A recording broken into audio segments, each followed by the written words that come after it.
ఈ రోజే డౌన్లోడ్ చేయండి. మీ ఫేవరెట్ షోస్ చూడండి. సరే తీసుకో. చూడండి చిన్నబాబు గారు, ఒకవేళ ఈ చీర నేను తీసుకున్నానే అనుకోండి, మీ వాళ్ళు నా మీద కొత్త నిందలు వేసి నన్ను ఇంకా ఆడుకుంటారు. మీరు చూడ్డం తప్ప ఏమీ చెప్పలేరు. ఎంతైనా నేను పని మనిషిని కదా, నేను పడడం తప్ప ఎదురు చెప్పలేను. అవసరమా చిన్నబాబు గారు? మీకు పెళ్ళవుతున్న టైంలో పని మనిషికి చీరివ్వడం సభ్యత కాదు. నేనెలాగో తీసుకోను. తీసుకోవడం సంస్కారం కూడా కాదు. మీరు వెళ్ళండి. జామ్, ఇంకా ఇలా ఎంతకాలం నీలో నువ్వే నలిగిపోతావు? అదేం లేదు బాబుగారు.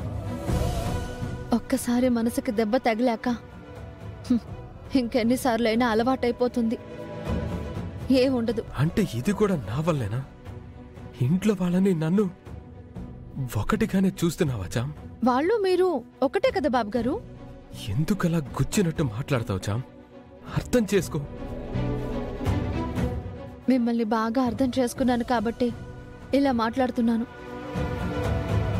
శాంపిల్ చెప్తాను, వినండి. ఈ చీర నాకు నచ్చిందని మీరు తెలుసుకున్నారు. దాన్ని నాకు గిఫ్ట్గా ఇవ్వాలనుకున్నారేమో. అది మీ వాళ్ళు తెలుసుకున్నారు. నన్ను అవమానించడానికే ఆ చీరని మీ వదిన, మీ కాబోయే భార్య దొంగతనంగా నా బాస్కెట్లో వేశారని తర్వాతే నేను తెలుసుకున్నాను. అక్కడ నాకు తెలుసు, మీ వాళ్ళకి తెలుసు, మీకు తెలుసు. కానీ మీరేం చేశారు? చామంతి బ్యాగ్లో నేనే పెట్టాను అని అబద్ధం చెప్పారు. జామ్, బాబుగారు, మీరు నన్ను కాపాడలేరు. మీ వాళ్ళనే కాపాడుకున్నారు. కానీ ఇప్పుడు నన్ను సేవ్ చేయడానికి వచ్చానని చెప్తున్నారు. ఇది ఇంకా పచ్చి అబద్ధం. కాదు జామ్. మీరింకా ఎన్ని అబద్ధాలు చెప్పినా ఇదే నిజం. నీకింకెలా చెప్పను జామ్? ఎలా చెప్పాలేంటి బాబుగారు?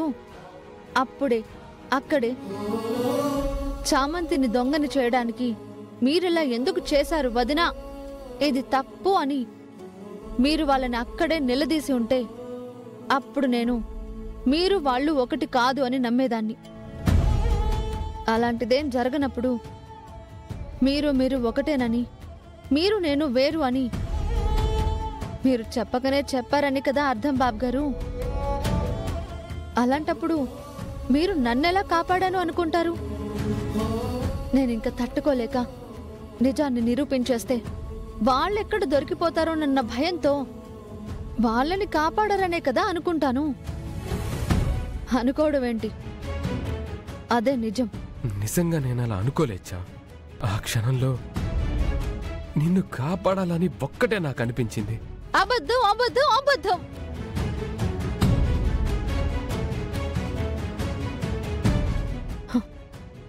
నేను పని మనిషిని, మీరు చిన్నబాబు.